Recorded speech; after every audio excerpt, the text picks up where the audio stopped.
आप सोचते हो इंस्टाग्राम पे बस 1 मिनट तो रील देखेंगे, कितना समय हुआ? 40 minute. If you don't know what you want in life, you will end up with lot of things that you don't want in life. If you don't take your own decisions, people will start taking decisions for you. बहुत सा ऐसा pornographic content है जो पहले हमारी reach में नहीं था, अब इजीली हमारी रीच में आ गया है। आप सोचते हो मैं तो क्या ही पोर्न देखता हूं, आपकी गलती थोड़ी है, पर वो कंटेंट इतनी इजीली एक्सेसिबल हो गया, आप सबको इतनी इजीली एक्सेसिबल हो गया है। कुछ नहीं करना है, बस एक बार सर्च करना है, वैसा कंटेंट आपके सामने आ गया है। इंद्रियां क्या होंगी उस तरफ वो चाहेंगी। इंद्रियों का तो काम है भटकना, राक्षस का ही तो काम है मनुष्य जाति को भटका दे। सुनने में फिलोसफिकल लग रहा है, but no one can say that this is not true, this can be true. हो सकता है ये सब डेस्टाइन था, हम सबको पहले से फंसाने के लिए एक नए जाल में एक नए जमाने का राक्षस हो सकता है हम सबको इससे फाइट बैक करना, पर हम कर नहीं पा रहे, हम सब बहे जा रहे हैं। If you don't know what you want in life, you will end up with lot of things that you don't want in life. If you don't take your own decisions, people will start taking decisions for you. इस दुनिया में आपका मालिक आप सिर्फ खुद हो। इस लिस्ट को चिपकाएंगे, हर सुबह खुद से एक सवाल पूछेंगे कि अगर आज मेरी जिंदगी का आखिरी दिन होता तो क्या मैं वही कर रहा होता जो मैं करने जा रहा हूँ। This can solve all of your confusions in life. क्या बनना है, क्या करना। तुम्हारे गोल्स हम लोग की तरह मॉनेटरी नहीं है। हमारे गोल्स में पैसा है, बड़ा एम्पायर खड़ा करना है, KGF बनाना है, सेल्फ डिपेंडेंट बनना है, मूवी स्टार बनना है। तुम्हारी मम्मी इंपॉर्टेंट है, तुमने वो पकड़ लिया और तुम उसी को जी रही हो। So every day we should remember कि व्हाट इज दैट या what are those 3 or 4 things that we are living this life for, and we should be grateful to the infinite power above and cannot take any name. सब अपने अपने धर्म में अपने अपने लोग मानते हैं, but there is a power above that is for damn shit. You just have to be thankful there. And अभी आपके जीवन में 10 जो सबसे महत्वपूर्ण चीज़ें जो आप करना चाहते हो, अचीव करना चाहते हो या बनना चाहते हो, जो भी हम जीवन में बनना चाहते हैं, पाना चाहते हैं, जो हमें चाहिए जीवन से इस उम्र में। जाहिर सी बात है उम्र जैसे जैसे बढ़ेगी आपकी ख्वाहिशें भी बदल जाएंगी।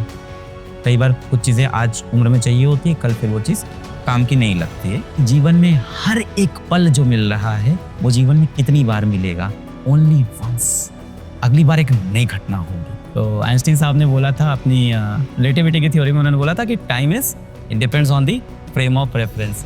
ना Einstein was very humorous person. एक बड़ी प्यारी लाइन थी कि an hour spent with a pretty girl on a park bench passes like a minute, but a minute spent on a hot stove seems like an hour.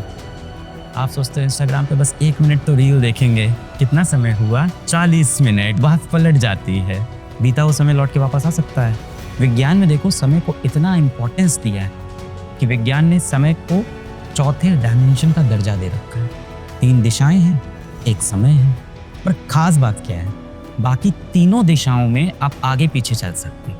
Steve jobs सब जानते हैं, Apple के founder हैं। इसका Tim cook भी उनके साथ आ गए, पर एप्पल के पीछे जो फिलॉसफी थी, एप्पल के पीछे जो प्रोडक्ट इनोवेशन था, एप्पल इतना सक्सेसफुल क्यों? हम लोग कहते हैं कि महंगा निकाल देता है और बहुत मजाक कर, पर एप्पल सबसे बड़ा रिसर्च एंड डेवलपमेंट सेल बनाता है। They always come with new technologies, new ideas. अब कम हो गए हैं क्योंकि अभी स्टीव जॉब्स नहीं है। जब तक स्टीव जॉब्स थे बहुत नए आइडियाज आते। तो स्टीव जॉब्स आप सबको पता होगा शायद कॉलेज ड्रॉप आउट भी हैं। जिस कॉलेज से ड्रॉप आउट किए थे उन्होंने उनको डिग्री दी थी और वहीं पर जाके उन्होंने अपनी एक स्पीच दी। उसमें वो बोलते हैं कि मैं हर सुबह उठता हूँ, आईने में देखता हूँ और खुद से एक ही सवाल करता हूँ कि यदि आज का ये दिन मेरे जीवन का आखिरी दिन हो तो क्या मैं वही करना चाहूँगा जो मैं करने जा रहा हूँ। If today is the last day of my life, will I want to do what I am going to do. इसका जवाब किसी दिन हाँ हो सकता है, किसी दिन ना हो सकता है। जाहिर सी बात है यार, हर दिन ऐसा थोड़ी हो सकता है कि आप आखिरी दिन जैसा सोच पाओ। प्रैक्टिकल है, आगे कहानी सुनो। वो बोलते हैं अगर इसका जवाब कई दिनों तक, कई हफ्तों तक, कई महीनों तक ना आ रहा हो, नहीं आ रहा, कि अगर आज मेरी जिंदगी का आखिरी दिन है तो क्या मैं वही करने जा रहा हूँ जो मैं असल में करता हूँ। अगर इसका जवाब कई महीनों तक ना आ रहा हो, इसका मतलब है जीवन में किसी बदलाव की जरूरत है। हम सब कहीं ना कहीं से वो चीज़ें खरीदने की कोशिश करते हैं जिसकी हमें ज़रूरत नहीं है, और उस पैसे से खरीदते हैं जो हमारे पास है नहीं, और उन लोगों को दिखाना चाहते हैं जो हमें पसंद नहीं। आज सुबह जब आपने आंखें खोली तो विश्व भर में सरकारी आंकड़ों के हिसाब से 1.5 से 2 लाख लोगों ने आज अपनी आंखें नहीं खोली, और ये सरकारी आंकड़े हैं। असल आंकड़े इससे कहीं ज़्यादा बड़े होते हैं, तो मान के चलते हैं इसके 5 गुना तो होंगे ही कम से कम। तो लगभग 10 लाख लोग आज सुबह का सूरज नहीं देख पाए। आप उनमें से नहीं, but you never feel blessed for it. जिंदा ही तो इस चीज़ पर, इसमें कौन सी बड़ी बात है? जिंदा ही तो है, इसमें क्या बड़ी बात है? जीवन जीवित तो मुझे रहना ही था। बहुत बड़ी बात है कि आज सुबह आपकी आंखें खुली, आप जीवित थे। कल सुबह आके खुली, कल भी जीवित थे। मैं कितने दिन से जिया जा रहा हूँ। भारत में हर 1000 लोग में से लगभग 10 लोग हर रोज मर जाते हैं। आप उन 10 लोग में से आ ही नहीं रहे हो, काफी लंबे समय से नहीं आ रहे हो प्रोबेबिलिटी में। एक्चुअली हम सबको लगता है ना कि मैं तो अमर हूँ। मृत्यु सामने वाले की हो सकती है, अपनी मृत्यु के बारे में हम लोग कभी सोचते ही नहीं, कभी नहीं सोचते। बहुत रेयरली थॉट आता है अपनी डेथ के बारे में और तुरंत इग्नोर कर देते हैं। And death is the ultimate reality of life. मृत्यु ही तो सबसे बड़ा सत्य है। चलो ठीक है, हम लकी थे, आज सुबह हम उठे। अब एक बार कम से कम भगवान को शुक्रिया कर दें, या जो भी शक्ति है, कोई शक्ति तो है, शुक्रिया कर देंगे। इस चीज़ के लिए ग्रेटफुल हूँ कि आज हम जिंदा बच गए हैं। अब जो 10 लाख लोगों की मृत्यु हुई है, हर व्यक्ति के कम से कम 10 लोग तो बहुत खास रहे होंगे। उनके माता पिता, भाई बहन, खास दोस्त, बीवी बच्चे, यानी लगभग 1 करोड़ लोग होंगे जो बहुत दुखी रहेंगे अब यहाँ से।